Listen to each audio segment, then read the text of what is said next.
Hi guys! Ngayon nga pala ay samahan nyo akong dalawin mga pinaka-importanting tao sa buhay ko. Kaso nakakalungkot lang. Dito ko na sila dadalawin sa Taytay Memorial Gardens dito sa May Muson. Nandito na nga pala sila. Bale, mag-aapat na taon na sila dito. Bale, pinagsama na lang namin sila nung libing ng nanay ko. Alam nyo ba, kabilin-bilin na nung nanay ko bago siya nawala. Dito daw siya ililibing. Kaso hindi namin kaya yung lote na yan. Mahal dyan eh. Pero nasunod naman, dito pa rin siya nailibing. Kaso dun nga lang siya sa may apartment. Pero okay na rin yun. Kaya nung nilibing namin siya, pinahukay na namin si Papa para magkasama na lang sila, para hindi na magkaiba pa yung pupuntahan namin. Bigyan ko nga lang pala kayo ng konting kwento sa pagkawala ng tatay ko. Alam nyo ba, nung bago siya mawala, magkasama kami dalawa ng tatay ko. Sunod ako ng sunod sa kanya. At naramdaman ko na magkahayakap kami ng mahigpit kahit di naman kami magkadikit. Ewan ko ba kung bakit ganun?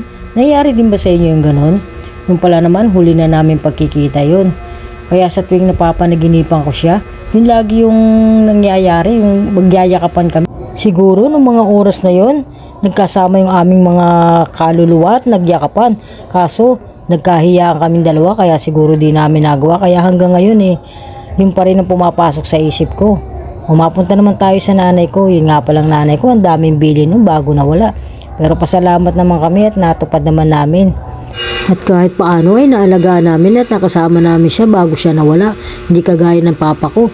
Nasa malayong lugar siya, nung mawala siya, wala man lang siyang kasama kahit ni isa sa amin. At alam niyo ba, sinundo namin siya sa airport na nakakabaong na. Nakakalungkot yung part na yun, talagang di ko makakalimutan. Parang nasanay na lang siya nang nasa abroad kasi alam niyo ba, lumaki kami nang wala siya dito. Nag-a-abroad siya. Ilang taon lang namin siya nakasama tapos bigla siyang nawala. Kaya siguro nung pagkawala niya, yun pa rin gusto niya, sunduin sa airport. Yun, nandito na nga tayo. Ito nga pala ang apartment dito sa Taytay Memorial. Bali nandiyan sila, ayun sa 4th floor. Antayin ko lang matapos yung bata para may tungtungan ako. Hindi ko kasi yan abuti, napakataas. Bali ito na nga, nahiram ko na yung tungtungan. Nandito na tayo sa taas at ito na.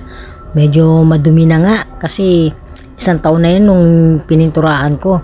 Siyempre mag-uundas na at mag-anniversary na si nanay sa November 9, kaya kailangan natin linisin. Tara, umpisahan na natin. Alam niyo ba, siguro kung nabubuhay sila, masayang masaya sila sa mga ginagawa ko at number 1 fan ko sila. Kasi nung bata kami, pinagi kami pinapasayaw ng papa ko pag may bisita, kami tatlo ni kuya, ni Jokjok at ako. At siguro bata pa ako, alam na nilang ganito ako. Kahit siguro di natin sabihin sa mga magulang natin na kung anong kasarian natin, sila alam na nila yun, di lang nila sinasabi sa atin, di ba? Kasi bata pa ako, tawag na sa akin ng papa ko pag nagpapadala ng sulat, san? Pero yung nanay ko parang ayaw niyang pumayag kasi talagang pinipilit niya magsuot ka ng ganito, huwag kang magpagupit. Talaga yung nanay ko, kahit alam niya na ganito ako, ayaw niya. Kaya nung bata pa ako, maaga ako nagtrabaho. Kung ano nga pala pinagagawa ko, nandyan yung magtinda ako ng sigarilyo, maglinis ng mga jeep, magtinda ng kung ano ng prutas. Kasi ayoko manghingi sa nanay ko kasi alam mo ba, halimbawa Pasko, hihingi ka pambili ng damit, ang bibili niya sa'yo, bestida. Ayoko nga nun, diba? Kaya nagsusumikap ako mag-ipon para sa sarili ko, para mabili ko yung gusto ko. Kasi ganyan nung araw, talagang nasusunod ang magulang. Ibang-iba na sa mga kakabataan ngayon. Kaya kayong mga anak, kung buhay pa ang iyong mga magulang, sundin nyo lang sila at irespeto kasi isa yan sa susi ng tagumpay mo. At habang nakakasama mo pa sila, huwag kang mahiyang yakapin o halikan. O tignan mo nga yung nangyari sa akin. Hanggang ngayon, nasa isip ko pa yan. Ito, tapos na nga mapinturahan, malinis na ulit. Titignan daw ni manager. O, ayun o. Yan, tapos na natin linisin o. Hindi tayo sasabi sa maraming tao sa undas kasi nasa taas sila o. Pang 4th floor sila. Hindi tayo makakagamit itong tungtungan. Kaya habang maaga, puntahan na natin. Saka mamaya, hindi pa tayo makapunta. May ulan o. Kaya may lakad. Kaya ito, inuna ko na sila. Siyempre, kailangan natin sila unahin. Yun. Ang aking mga magulang. Ito nga pala ang kasama ko, kapatid ko, si Melanie. Tapos na nga kami maglinis ha. Thank you for watching guys. God bless!